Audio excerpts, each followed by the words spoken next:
Sobrang saya ko nga nang may umorder sa TikTok ko ng pagkain ng hamster. Kaso pagbukas ko ng aking lagayan ay wala na pala ito laman. Kaya ako nagdali-dali na kaagad bumili. Bali 20 kilos na nga itong aking binili. Dahil yung binili ko nga na 10 kilo nakaraan naubos nga kaagad. At nang aking pagdating ay dali-dali ko na nga itong ginawa. Lumalalim na nga kasi ang gabi at baka masaraduhan tayo ng JNT.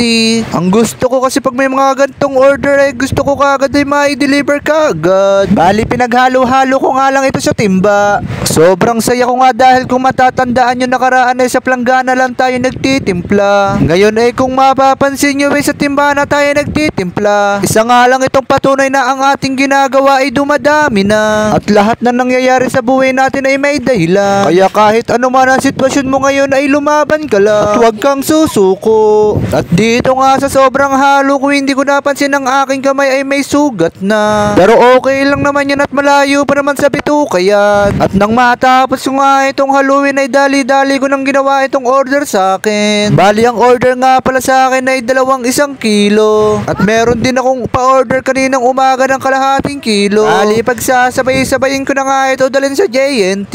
Bali nang matapos ko nga itong takalin na itinabi ko na muna itong aking ginagawa. Masyado na kasing lumalalim ang gabi. Kaya ito'y inuna ko muna yung aking pa-order. Bali ibabalot ko nga lang pala ito at lalagyan natin ng bubble wrap.